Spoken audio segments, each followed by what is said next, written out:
This episode is brought to you by Mic Up Podcast Productions. Are you an entrepreneur or business owner or somebody that's wanted to start a podcast for a while, but you don't know where to start?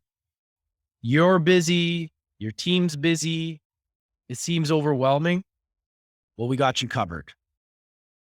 Or perhaps you may have a podcast, you started it, you underestimated the amount of work. And look, you don't want to deal with all the BS. We got you covered as well. So we either help you launch a show or take over your current show and help you really get your message to more people, help you amplify your brand, help you amplify your message. Most importantly, help you cultivate and build amazing relationships. So we do all that through podcasting. We do complete end-to-end podcast production service, audio, video, all of it, so that you have a highly produced episode and you don't have to worry about it.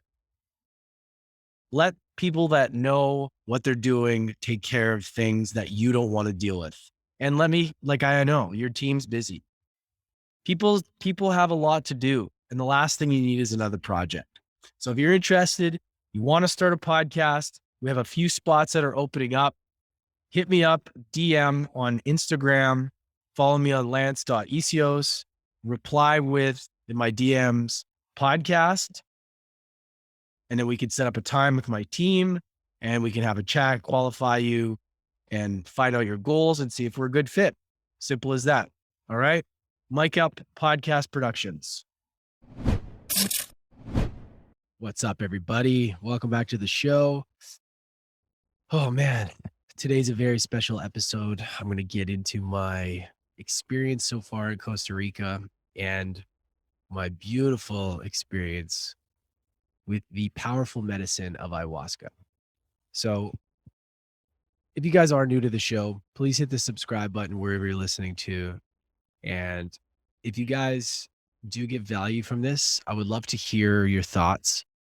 Share this with somebody, leave us a review, whatever you can, because I'm really going to try to capture the essence of my experience. Obviously, it's hard sometimes to be able to quantify in language what you experience in these different realms in psychedelics and especially with ayahuasca. So I'll do my best with what I can remember. It was about a week ago. I wanted everything to sort of process and allow it to kind of sink in. And now I'm able to share lessons that I learned. So yeah, I hope you enjoy, guys. So, where do I begin? So I got to Costa Rica December 31st on New Year's Eve. I arrived in San Jose, went right to this place called Dominical, spent a day there, met some friends from Fit for Service, hung out there. And then I ended up coming to Santa Teresa a few days later. And that's where I've spent the bulk of the time. So awesome little beach town, lots of cool cafes, all of that. That's where I recorded some episodes as well. And so I spent about, I think 10 days there with a few friends from Fit for Service, a couple other friends from Fit for Service had just finished their experience with ayahuasca. So we met up with them. So it was really awesome, that first chunk. So spend time there. And then that entire time I was kind of prepping for the medicine, right? So there's a dieta that it's called. And when you go into plant medicines like this, it's best to really prepare, right? Not only with intentions, but like prepare your body for the medicine. And that some of the main things that you got to prep your body for is, first of all, I think it's 2 weeks before, obviously no alcohol, no sex with yourself or with anybody else, no dairy, basically all the things that you shouldn't have, right? That cause havoc on your body. So there's obviously a list of more things, but those are the main ones. And then a week before, you got to go off caffeine, got to go off sugar, dairy, all that kind of stuff, peanuts, any sort of thing that creates like excitement in the body, you want to go off it. And I understand why. So I did that and it's been really powerful. Right. And I've really committed to that. I haven't had coffee since, well, I haven't had caffeine in weeks. And this is one thing I never thought I was going to be able to do. And, I've had to withstand from any sexual activity for, a month now. And it's been really powerful. Like, and we'll get into that more, but like when it comes to this medicine, there's a commitment that you have when you sign up to do it. It's almost like the medicine starts working ahead of time. So, and you really get out of the experience what you put into it. So it was a commitment to me. I didn't think that I was going to be able to quit these things, but what I realized was they're just stories, and I can create everything I want myself. Of course, caffeine is nice. Of course, all the things are nice, but I realized for myself, I don't need them, right? They were crutches. So there's been a big lesson leading up to the experience. So I believe it was the 17th, took off to Saltara. Saltara is a beautiful retreat center. That is very sought after. It's a very amazing place. Like, I can't say enough about the people that have put this together. The container they created is just amazing. And just, there's just so much that has to go in to prep for this kind of thing, to get everybody ready and to keep everybody safe and to keep everybody, get everybody educated beforehand. And these guys really nailed it. So Saltara was in this little town. It wasn't even a town really, but that was what I think 90 minutes away from Santa Teresa. So we went there, we arrived, it was beautiful. We were greeted. It was amazing. Got to meet the crew there, and then we sat down, had some dinner the first night, sort of unwinded. And then it kind of started. Then we got into the prep the next day, kind of like what to expect and all that stuff. But I'm not going to get into too much about that, but I just want you to know that if you're going to do this stuff, like, make sure you go do it somewhere that really takes this seriously, that really takes the prep serious, because this stuff is no joke. This stuff is no joke. This medicine is no joke. Ayahuasca is so powerful, and you need to be educated. You need to know what you're getting into. And I just want to say for sure, again, this medicine isn't for everybody. I'm not condoning psychedelics, but this is just one modality that may be helpful for you if you feel called to it and you're at that point of your life. But you have to educate yourself. You need to do your own research. For me, this was something that was calling me for a while. When I had the opportunity to do this, I knew I had to do it. So this was put together separately from Aubrey Marcus and Violana Marcus. They were facilitating this, kind of just like a group of us. It was completely separate from Fit for Service. It wasn't a Fit for Service event. It was just like a group, and Aubrey and Violana were kind of the leaders of it. And it was really beautiful. So the opportunity to do that, when it came up, I had to jump on it. I learned about ayahuasca through Aubrey Marcus. I think I learned about Aubrey for the first time in 2018. I was listening to Tim Ferriss's podcast, and I was really drawn towards Aubrey's energy and what he was talking about. So I went down the rabbit hole, obviously joined Fit for Service in 2020, and I've joined it again this year, and for the first trimester for sure. And the first summit is going to be in Costa Rica. So that is part of the reason why I decided to stay here for as long as I have, is because not only is the ayahuasca experience in January, but our summit's in beginning of April. So I thought I'd just come down and but just come down and really focus on myself. There's a lot going on in my life, in my business, and I'm going to be, launching this book. There's a lot of stuff, and I'll get into more with the medicine, the downloads I got, but coming down here is really important, especially with the state of the world, is that I wasn't coming down here for some sort of luxury trip. It was coming down here to really shake up my energy and really allow myself to create from a place that is going to allow me to make more impact in the world, because we need help. And I couldn't show up in my current situation the way I wanted to and create what I need to create in the environment I was at. So why I'm telling you this story is because when this opportunity came up in September, I knew, like, it was one of those fuck yes. And I was talking about this before. There's certain things in your life where they're fuck yes. And those are the things you need to just jump on. When you get those, it's important. It's like your soul calling. And so that's what this was. So I knew that it was going to be powerful. So that's why I decided to do this retreat with Aubrey and the group. So there was about 20 of us. It was just beautiful. So yeah, we got there, and Monday we learned all the things, protocols, and then we got ready to sit with the medicine for 4 nights. So I'm going to try and describe the next 4 nights the best I can. I'm not going to go too much detail. I might not. We'll see how it flows. But there was 4 powerful nights of this amazing medicine. And if you don't know what ayahuasca is, it's a combination of different plants, different brews that is carefully made with intention. And if you want to know exactly, you want to know more about it, go Google it or go look at YouTube. There's documentaries. There's lots of stuff with information. I'm not going to get into the makeup of it, but it's very powerful stuff that's been around. That was originated in the Amazon thousands of years ago, and who knows how much longer that it's been around. So I've been drawn to this kind of thing, and it fascinates me, right? Night 1 was very gentle. I went into it very nervous. I was very scared.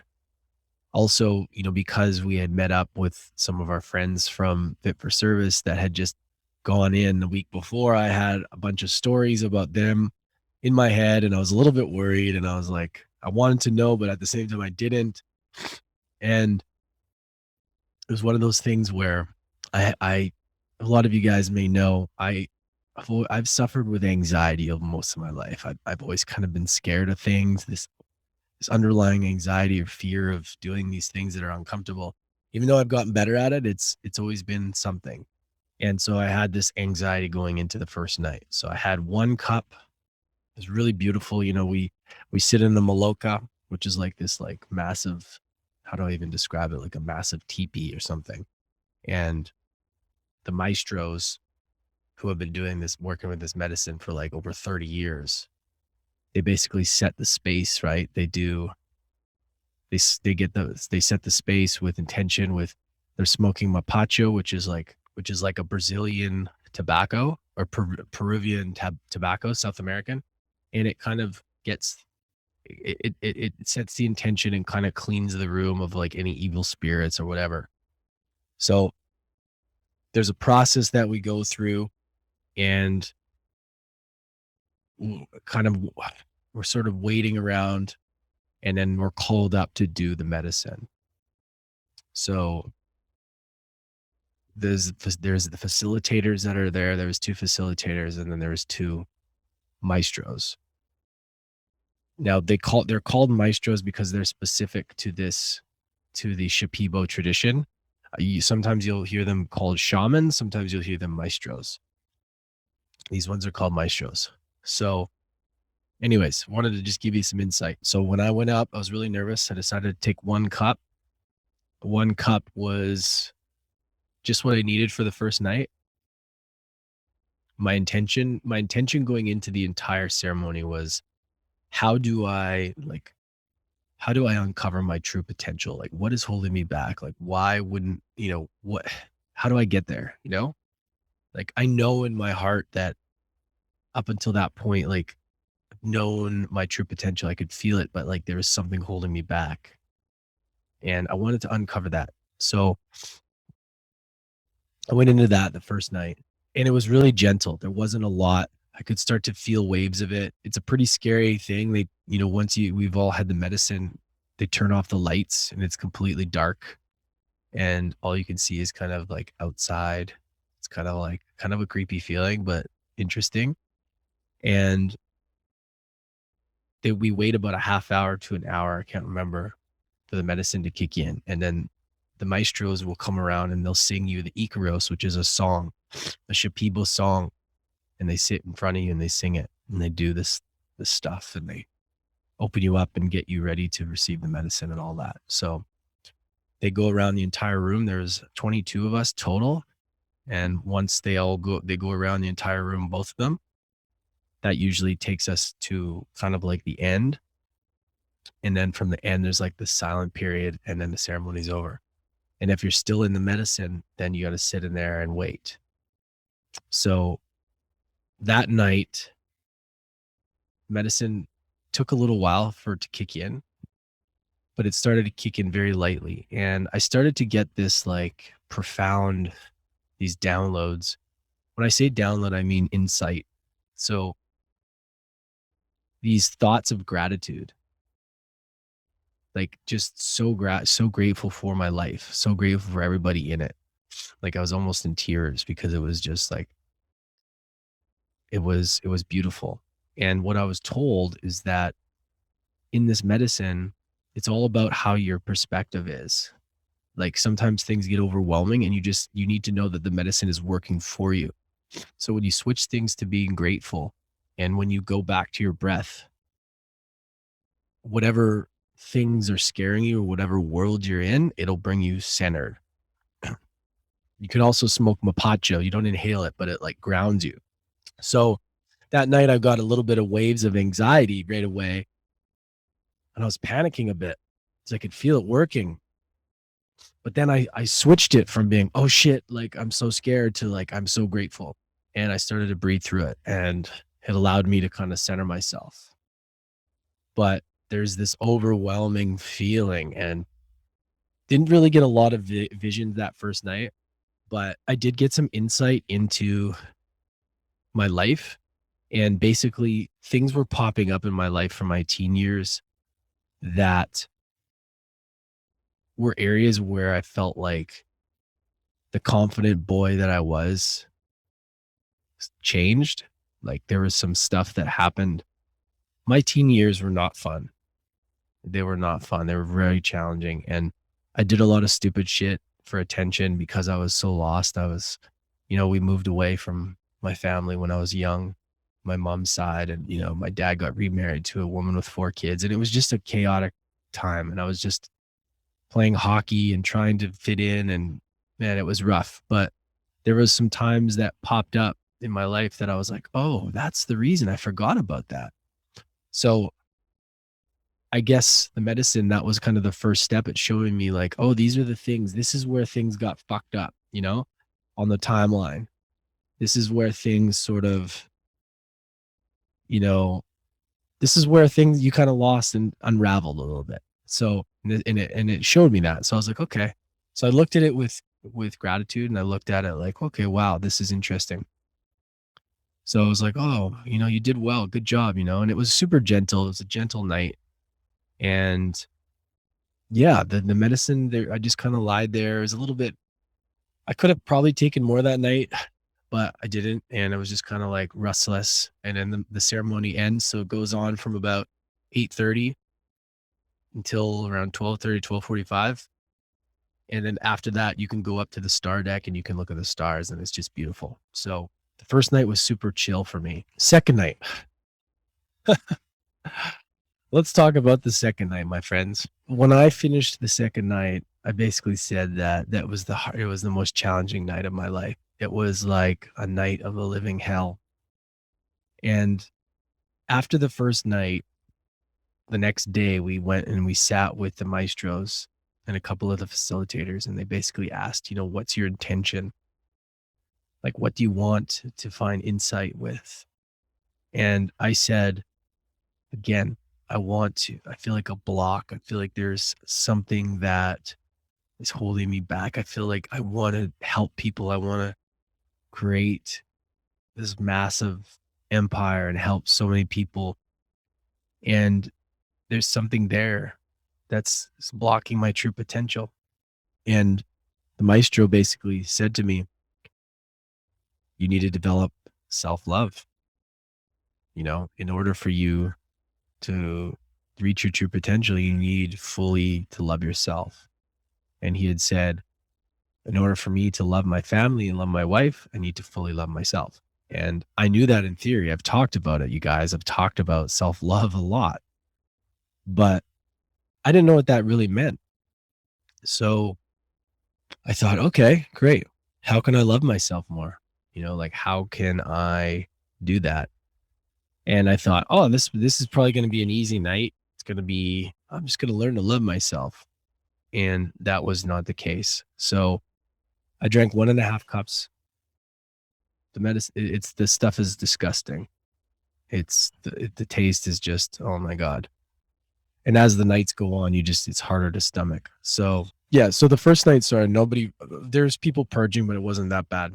And then this night I went into it and shit got really hard. I had to sit in the darkness, like the entire Maloka. The room was like a giant black swamp of hell. And it was like I was living in a legit nightmare. Like, if you guys have been in a nightmare, when you wake up and you're like kind of sensitive to like go to the bathroom or anything, you think there's like a monster there, or like you're just really sensitive. That's what I was like the whole night. And it was really scary. I started to get visions, not as much visions but like the room was like morphing into these scary things. And the maestros looked like these like swamp characters. And it was really, really scary. And I was panicking. And then I asked myself, like, what does this have to do with self-love? And then the download for me was, in order to fully love yourself, you need to fully love your shadows and your darkness. You need to love the darkness as much as you love the light. And what my download again was that I have been spiritually bypassing all of my dark moments of my life. What happens is, with spiritual bypassing, the definition is, sometimes in personal development, we learn tools to be positive and push things away. And we don't really deal with them. So Carl Jung's philosophy is, so basically you need to bring the unconscious to the light. Otherwise, it'll dictate your life and you'll call it fate. Because of all the unconscious programming that is there, if it's not dealt with, that is like what's dictating your life. So a lot of times in the personal development world, we're told that be positive, be positive, be positive. And that's what you want to be. But you also you can't use those same tools against yourself and ignore the fact that we need to feel this shit. We need to feel the pain, the sadness, the madness, the spectrum. There's a spectrum in everything. There's the dark and there's the light. And in order to fully embody the light, you need to fully embody the dark. And that's where things like clicked for me. So the medicine told me that you need to sit here for this entire night until the sun comes up. You cannot go. I couldn't go anyway. I couldn't get up. I was too petrified. Like, I could see entities, dark entities running around. Like, it was really scary. And it was exactly what I needed. Like it was just so profound. And I sat there, and every time things got really scary, I sat up and I just sat in a meditation position and I just looked at it. I looked out into the scariness. I looked out in the shadows. And when I got tired, I lied down for a minute, but then I would try my best to just look it in the eye. There's a saying, a king doesn't look away. And you need to look into the shadow. Don't run away, sit with it. And that was the message I was getting, was sit with it. Sit with the discomfort, sit with your demons, sit with the dark, because you need to love them as much as you love the positivity and the light. The acceptance of the darkness is just as important as the acceptance of the light. right? So to fully love yourself, you need to love all of it. You need to love your stories. You need to love your past because it's your unique makeup, your unique blueprint of your life. So if you have a past that you're not proud of, and if you have things that you've done that you feel aren't worthy of addressing, or like they're just, you're embarrassed or whatever, you got to bring those to light. You got to sit with those and love them and accept them because you're here because of those things. It's your unique blueprint. It's super, the shadows are just as important. And you got to learn to love those just as much. Right. So that was my main download for that night was, I can't run away. I can't have the diversions of life. Oh, I'm gonna sit. I don't want to work, or I'm uncomfortable, so I'm gonna go run away and have a coffee, or I'm going to go and distract myself. I'm going to go eat, or I'm gonna go sleep, or I'm gonna all the things go on my phone. It was like, no, you need to sit here until the sun comes up, and then you may go. Right. So I sat there. It was hell. Finally, the sun came up at 5:30. I got outside, and I've never been so fucking happy to see the sun in my life. I almost cried. I went up and saw the sunset, and I had never looked at the sunset and light like I did that morning. And it was one of the most powerful moments of my life. And it's the dualities, it's the dark and the light, that you can really appreciate the light when you fully appreciate the dark and you fully feel it. It was just so beautiful. So my insight to you guys is, we need to, as a whole, we need to be able to sit and process our dark, our shadow side, but we don't want to sit there too long. That's the difference. We don't want to become our shadow, but we want it to be addressed and to love it. And then we need to let it go, right? We need to get comfortable with it, but then we need to know, how do we release this, right? So that was a huge, huge night. And I shared it the next day. And I just want to add one thing. The one downside about sharing these stories is that they talked about this, is it feels like it kind of dilutes the experience a little bit, because you can't explain it as much as you can feel it. But I felt called to really explain this, because for me, it solidifies the experience more and I won't forget. So I've explained this story to a few, my close friends around that have been here with me. Some people choose not to really go into detail, but for me, I think it's important because having a podcast, and I really want to like explain to you, the pieces of it. And I think from where I'm at in my life, it's important to tell you guys. So, but again, sometimes words just don't do it justice. And I'll get into that more on the third night. But so the second night really taught me a lot. One of the most important nights of my life. And yeah, so the third night, I took 2 cups. I had a really good sleep. I made sure to do all of the things. Like, we have yoga right before the ceremony, which is awesome. There was a gym there. I made sure to sleep. I made sure to go for a sweat. I made sure to, all the things. The food was just amazing. We had a day in between. So we sat with the medicine for 2 days, and then we had a day off. So like that day off was key, just eating and relaxing. So got a good sleep. Going into the third night, man, I was ready. And that was the most insane, crazy, powerful night. It really fully hit me. Like, I did more medicine and I went to a different world. And the visions, I didn't get crazy colorful visions, but I definitely got visions. And I started to get this overwhelming feeling of this energy flowing through my body that was just it's so hard to explain. I was sweating, but it was this surge of energy where I almost couldn't handle it. It was just oh God, it was so powerful. And at first I was oh, this is amazing. I could run out of this room right now. And I'm want to tell everybody this. And like, I was like, I got it figured out. And then the second that I thought I had the medicine figured out, she like took me on a different ride. And I was like, oh my God. Like she knows, like she'll fuck with you when you don't have reverence and enough respect in the moment. The medicine will mess with you a bit. And she took me on a ride, and it was a very positive experience, but like I just saw like, oh man, I saw so much.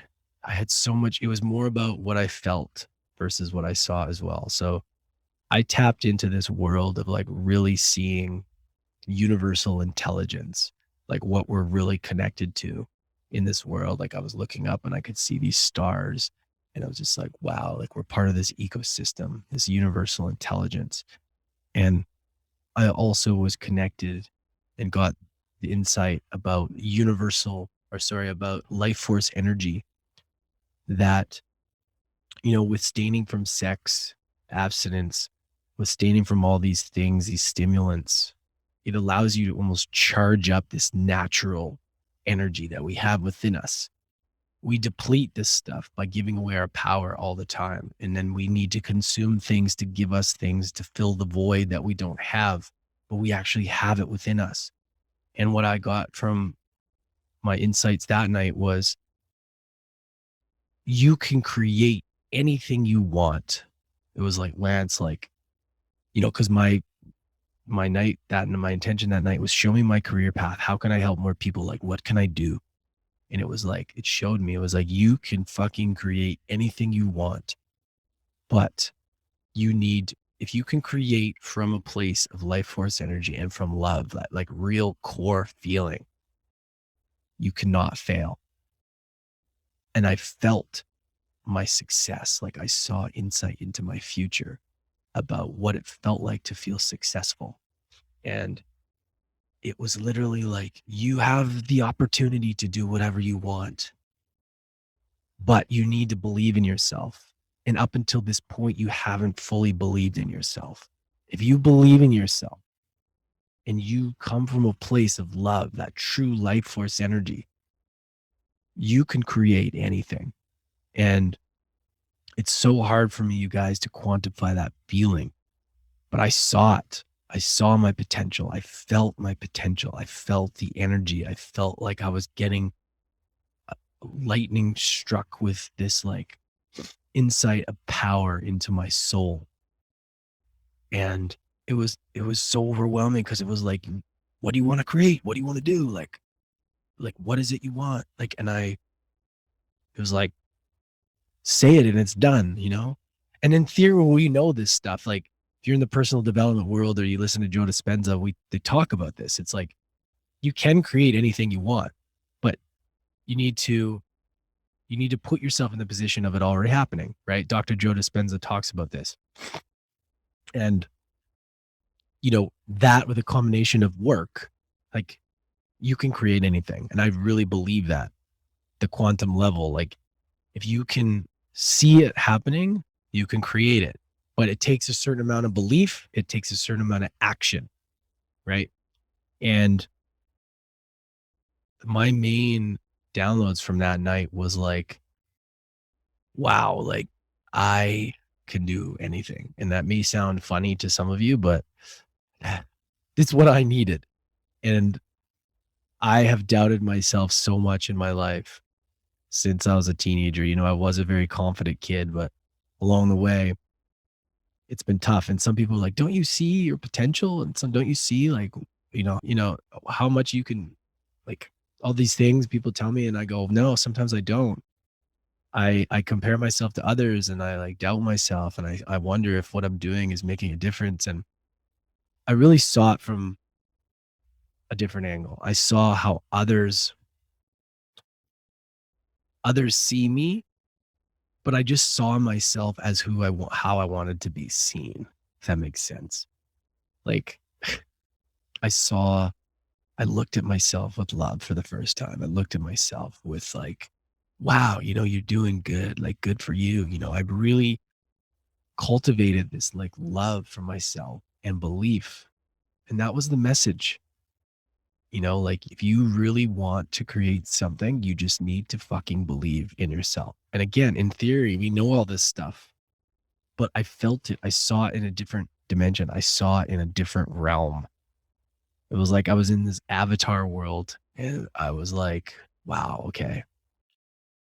And it was just so, so powerful. Then that night, the medicine kind of like finished and I just had so much energy that I wanted to go out and just like, I don't know. And I ended up going up to the star deck and I had some like super profound experiences.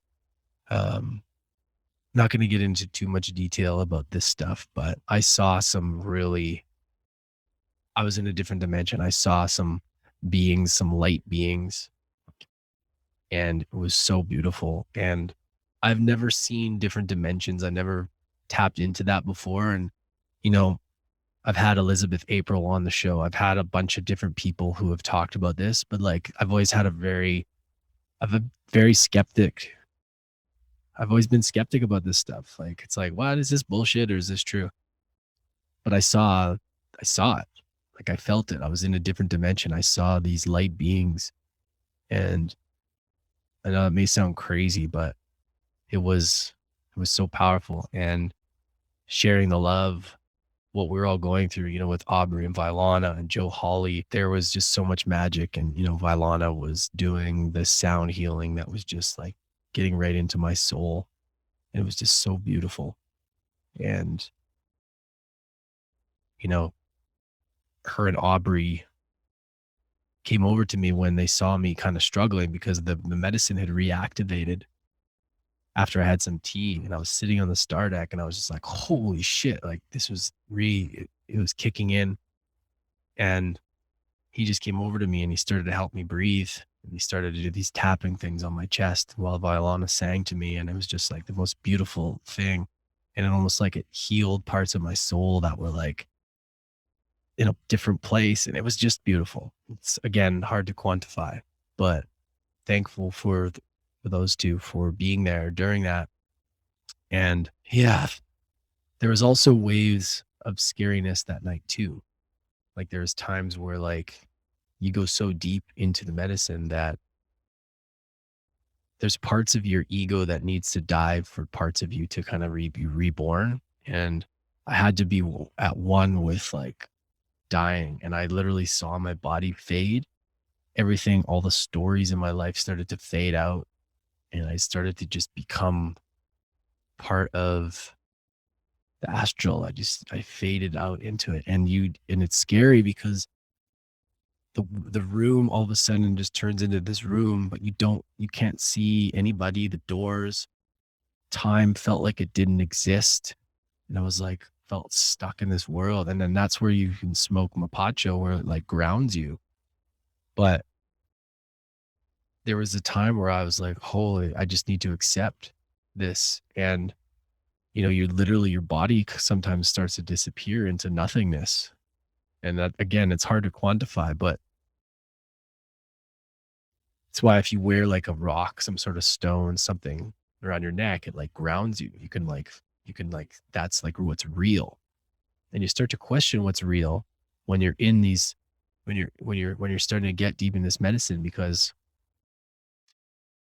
like we're just energy, and you start to question your whole makeup of who you are as a person, because they're just stories. Everything that's led you up to here is just stories. Your identity, your ego is a bunch of stories that's made up that you hold on to, and it creates your identity. And as the medicine was showing me, it's like, these are just stories. A lot of it's bullshit. Like, I need to do this, or I'm this person. It's like, it's not. You're just saying that you're that person, right? Because of the experiences, and it's stories that make up who we are, good or bad, right? But in that medicine, sometimes you need to like let go of it, and you need to forget that those stories in order to create new stories. So there was some scary moments, but that night, waves of that happened. And I've never felt so grateful when I started to kind of piece back together everything, my hands, my body. And I was just like, whoa, I'm back. And again, the spectrum of gratitude of when you feel like you're losing yourself and you have to let go. And then when you come back, you're like, I'm so grateful to be a human. Like I was so grateful to see other humans because I felt like I faded away into nothingness.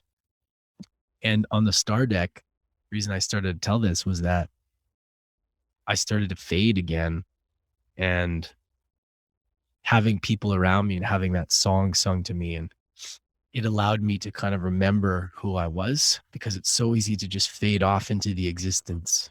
And man, it was just so powerful, like so, so powerful. And forgive me if I'm jumping around, but I'm just trying to remember, and I'm trying to just like piece it all together the best I can. So the third night I basically finished. I went back to my room. I had so much energy. I like had a dance party. I put on my headphones. I know it sounds nuts, but I had this like crazy charge of energy that I've never felt before in my life. And I didn't know what to do with it. I was up all night and it was beautiful. You know, I was journaling. I was doing push-ups. I was listening to music. His dance party. It was crazy. Like I can't even explain it, but I tapped into something that I'd never seen before, and it was fucking amazing. So after that night, I basically was like, I'm good. I don't ever need to do this again. I've seen it. I've felt it. I'm good. Like I'm done. I'm not going to sit with the fourth night. And when I started to say that, it was when that second wave kicked in, and it was almost like, she's like, oh, really? You're not going to do it? Okay, I'm going to fuck with you. And it's like I did 1.5 ceremonies that night. So that, yeah, I had some tea on the star deck. It kicked in again. And then that's when I said that I kind of went into it again. That lasted for a little while. And then when things started to calm down, went back to my room, and that's when I had a little dance party, and I was kind of back intact with everything. Yeah. It may sound crazy, but I'm just giving you guys the insight. It was nuts. I just journaled, and it's crazy. But yeah, after that night, I was like, I get it. I saw the world. I was there. I felt it. I was deep enough in the medicine, but it took a lot out of me. So the next day I was like, you know, I'm only going to do a little bit. I don't know if I'm going to do it, because like I didn't think that my brain could handle it, because I was so tired, and like all these things, all these stories, all these things popping into my head. And this night was very important. Number 4, as much as it sucked on one side, it was very important. So the entire day I was like, should I take 2 cups or should I take 1 cup? And I went into it like, oh man, okay, I don't think I can handle it. I'm going to have 1 cup, because the 1 cup I had the first night was super gentle. And man, did I learn a real lesson that night.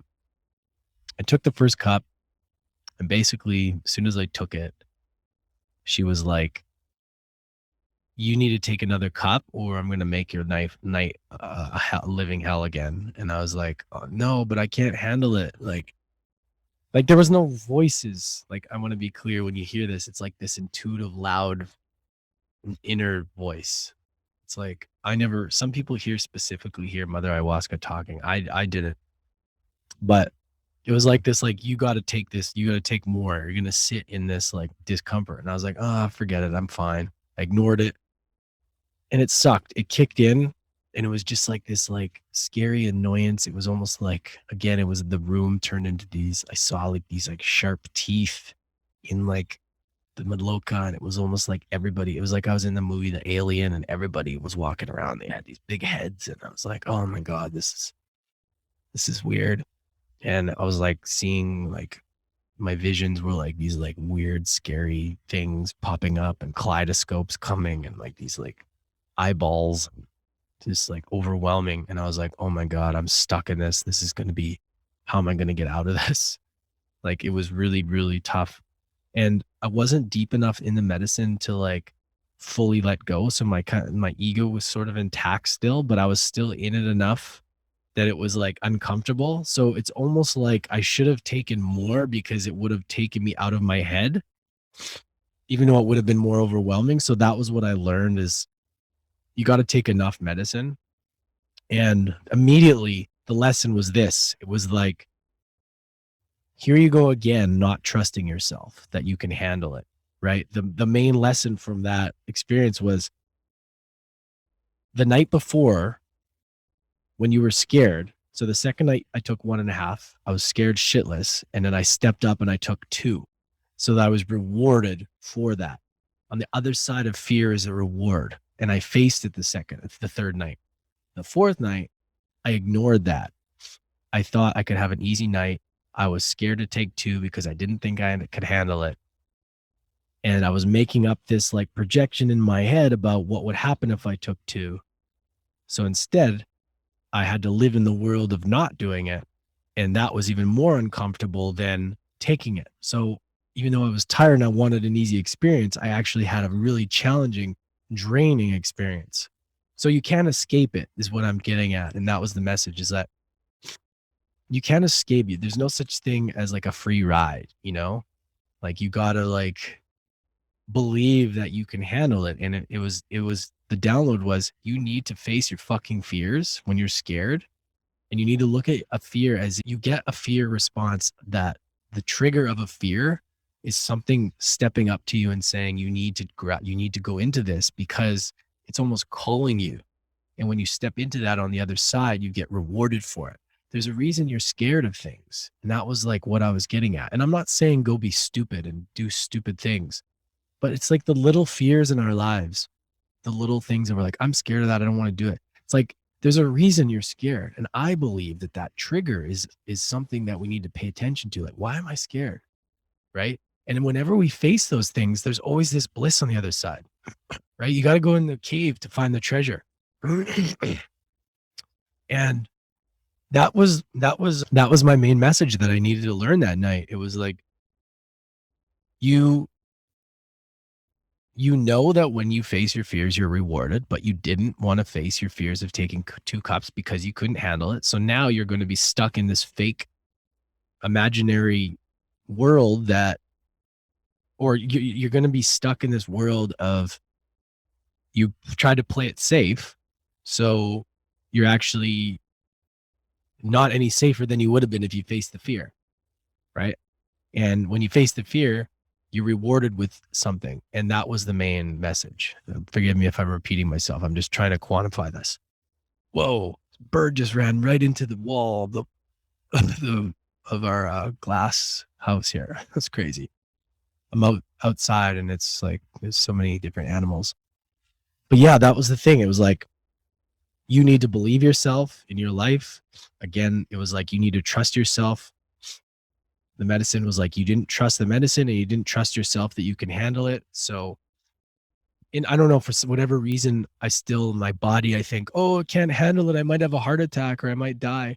It's all bullshit. Our bodies are resilient, right? And again, this is just me.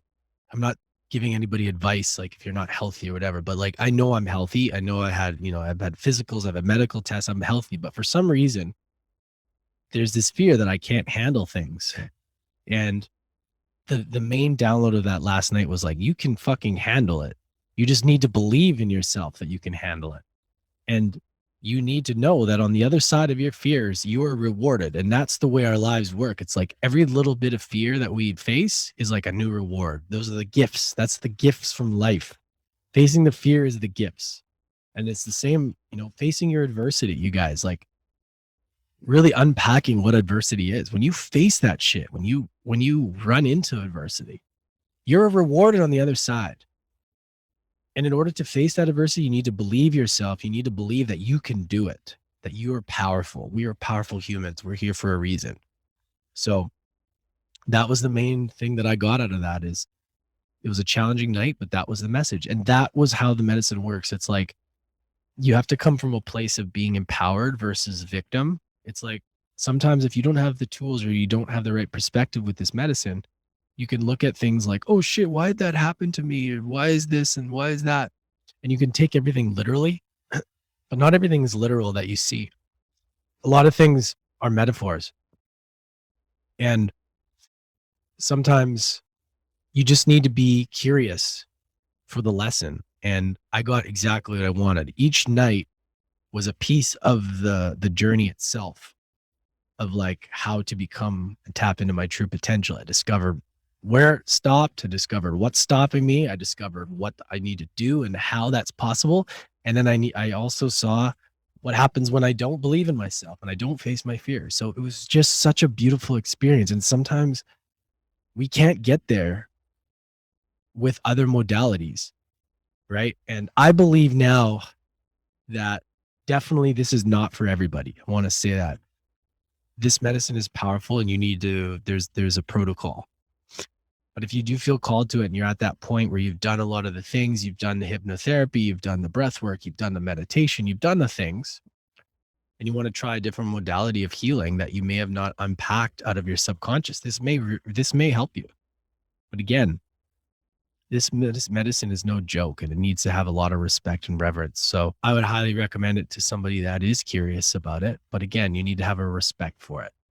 And oh man, I can't speak enough. It was probably one of the most powerful weeks of my life. So many lessons of just realization. And this was stuff that I knew intuitively, but it's almost like it's allowing me to see it again. And I believe that our life, and this is one of my mentor coaches, Eric Godzi, he talks about this, is it's not a journey of self-discovery, but it's like a journey of remembering. It's like we already know who we are at the core intuitively, but it's because of the stories and the events that we learn over time, the traumas, it's like we forget. And when we need to like remove all of that shit and unlearn all that shit to really remember who we are. And that's what I felt like I did. And basically the downloads that I got from her for an action plan was, number one, the feeling of I have to come back next January to do it again, kind of like a checkup to see. And I was getting the download to do a 10-day Vipassana meditation retreat, which was interesting. And also I kept getting the feeling that I had to start getting up at 4:30 and connecting to that life force energy in the morning. And this is one thing that's been challenging even since the medicine. It's hard for me to get, I don't want to say hard, but it's like, it's challenging for me to get up at 4:30 right now. And that is going to be something that is powerful. And from the medicine, it was basically telling me like, everything is possible, but you need to be able to connect to the life force energy. And to do that, you need to get up early and you need to do the meditation and you need to do some form of breath work to really get that going to start your day. So it was showing me like, yes, you can create what you want, but you have to be able to meet me halfway here. You have to be able to do the things in order to get you there. And there's a certain amount of sacrifice and there's a certain amount of commitment you need to create what you want. Right. And that was the thing. So I haven't started implementing the 4:30 wake ups yet and the meditation in that. I have been getting up and doing it, but this is something that I do want to commit to. So those were kind of the things that the action steps that were kind of like given to me, stuff I already knew, right? I've talked about, but it reinforced, like it shows how intuitively connected I am to myself already. Like all this stuff I already knew, but it was just showing me even more. It was like, instead of me just having glimpses, it was like, bing, it's right in front of you. Here you go. So the level of commitment that we have to ourselves and the love we have for ourselves is going to be the level of success that we have. And that's what I feel is like, it's all about loving ourselves and doing what it takes to connect to ourselves. And when we connect to ourselves, we can create and we can do things that are going to impact people. And if we're creating from a place of fear, a place of lack, from our ego of like, I got to do it because of this person, or I got to impress this person, I got to be accepted by this person, it's not the right way. We have to do it from a place of love, a place of soul. Soul is love. Intuition, those feelings of like those inspirational thoughts. We need to act on those, right? There's a lot of things in our lives where we get those fuck yeah moments. Those are the moments you need to just jump on right now. Whatever it is, write it down, say, whoa, I just had a fuck yeah moment. You know, the 9 out of 10 feeling that you get, that impulse. And for one thing that I have done well in my life is I've answered the call as far as like things that may have felt crazy, but I did them because they felt right. Like, you know, I've sold everything, moved to Australia, you know, coming on this trip during COVID. Like there's all these things that would seem crazy to people, right? I didn't go to university. I didn't do all the things that everybody was doing because they never felt aligned in my soul. And even though I went down a dark path with drugs and alcohol and all that in the bar industry, there was part of me that was still honoring my soul path. And why I'm telling you that is that we get these glimpses, we get these things that pop into our psyche, into our awareness. And some of them are, 1 out of 10, some of them are 3 out of 10, some of them 7 out of 10s. And once in a while we get like a fuck yeah, 9 out of 10. 9. Anything less than that, it's not, I don't believe you need to, of course you can act on them, but they're not as important as the fuck yeah, as like the 10s. Like you're like, I have to do this. If you don't honor that, I believe that the universe will show you and give you a bit of a smack on the face for whatever reason to show like, hey, I'm just showing you this thing here. If you're not going to act on that, then I'm going to teach you a bit of a lesson. And I think that's how the world, the universe talks to us, or God, or whatever you believe. So what this medicine really did, to sum it up, is it really showed me and connected me with my intuition, and that I am on the right path. I didn't see any like weird hidden trauma. I didn't see any scary things that I thought I may see. It was like, you're doing the right thing. You just need to fucking get out of your way. Like, you've done the work. You need to just believe in yourself, face your fucking fears, and just go for it. Right? Like, and of course, in theory, we all know that, but sometimes we need to go into the darkness and tap into the depths of hell in order to see that. And that's what I did. So you guys, I thank you for listening. I don't even know how long this has gone for, but I love you very much. I appreciate you. I'm still in Costa Rica. So when I'm recording this, it's January 30th.